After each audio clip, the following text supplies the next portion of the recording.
नमस्कार, TV 9 digital में आपका स्वागत है। वक्त ओलंपिक्स का है और इस बार ओलंपिक्स में जिस बात को लेकर सबसे ज़्यादा चर्चा हो रही है वो चर्चा हो रही है जेंडर इक्वेलिटी को लेकर, यानी पुरुष और महिला जो एथलीट्स हैं उनकी संख्या में बराबरी को लेकर।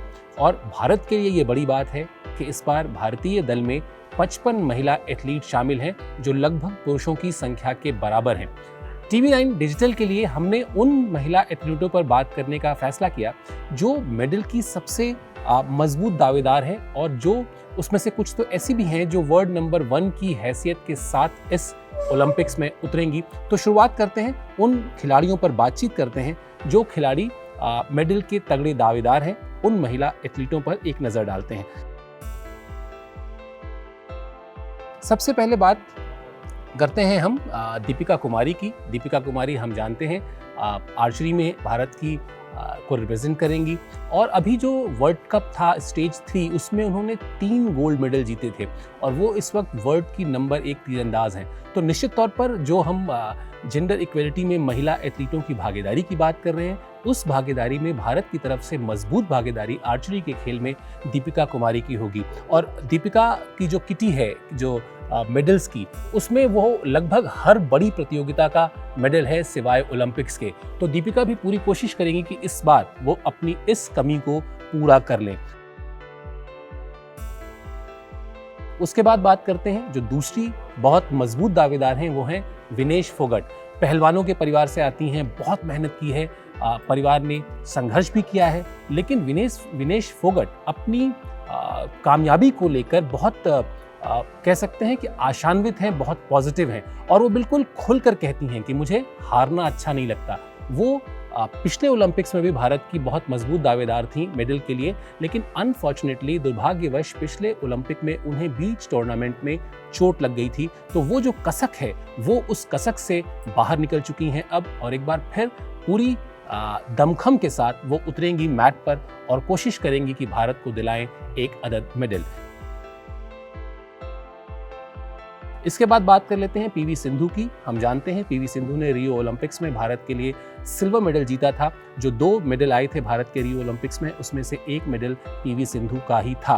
पीवी सिंधु के लिए पॉजिटिव बात है कि जो वर्ल्ड नंबर 1 थी और जो रियो ओलंपिक्स में जो गोल्ड मेडलिस्ट थी कैरोलिना मारिन, वो इस बार ओलंपिक्स में नहीं खेल पाएंगी चोट की वजह से। तो एक बड़े प्रतिद्वंदी का, एक मजबूत प्रतिद्वंदी का ना होना एक फ़ायदे की बात हो सकती है। इसके अलावा उनकी काबिलियत, उनकी मेहनत पर हम सब जानते हैं और दिलचस्प बात यह है कि अभी जब टीम के साथ प्रधानमंत्री का संवाद था, उसमें पीएम मोदी ने उन्हें वायदा भी किया था कि जब वो जीत कर आएंगी तो उन्हें वो खिलाएंगे आइसक्रीम, साथ में वो दोनों आइसक्रीम खाएंगे। तो एक एडिशनल मोटिवेशन ये भी है।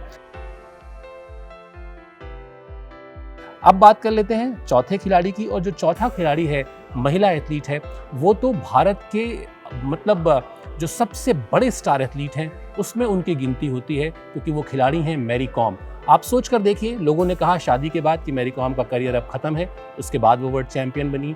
जब वो माँ बनी तो लोगों ने कहा कि अब उनका करियर खत्म है, फिर भी वो वर्ल्ड चैंपियन बनी।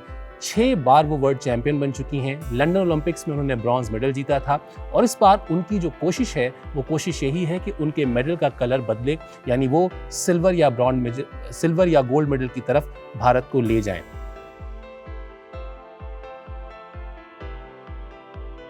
बात कर लेते हैं मनु भाकर की। मनु भाकर भी यंग टैलेंट हैं, शूटिंग में भारत को रिप्रेजेंट करेंगी और वो तो उनसे एक इंटरव्यू में उनका सुन रहा था और उनसे पूछा गया कि अगर मान लें कि आपने मेडल जीत लिया तो सबसे पहले आप क्या करेंगी? तो उन्होंने कहा मैं जोर से चिल्लाऊंगी भारत माता की जय। तो मनु भाकर की स्थिति भी यही है कि जितने भी शूटिंग के बड़े टूर्नामेंट्स हैं उसमें उनके पास मेडल है, वो चाहे वर्ल्ड चैंपियनशिप हो या जितनी भी बड़ी दूसरी प्रतियोगिताएं हो। अगर कुछ कमी है तो ओलंपिक्स की। करियर के बहुत बेहतरीन दौर से गुजर रही हैं।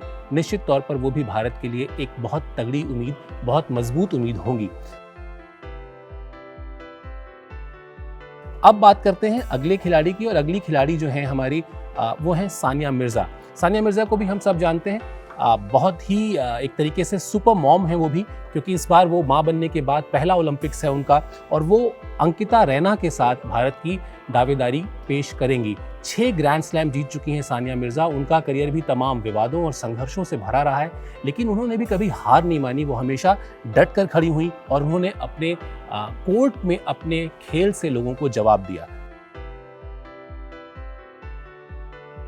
रानी रामपाल हमारी एक और महिला एथलीट जो भारतीय हॉकी टीम की कप्तान है, उनके हाथ में भारतीय हॉकी टीम की कमान है। सिर्फ 15 साल की थी रानी जब उन्होंने इंटरनेशनल हॉकी खेलना शुरू किया था।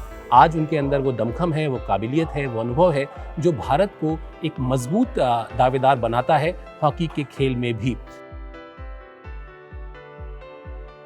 आखिरी मुझे लगता है कि जो एक एथलीट महिला जिनसे बहुत ज़्यादा उम्मीदें रहेंगी वो है मीराबाई चानू।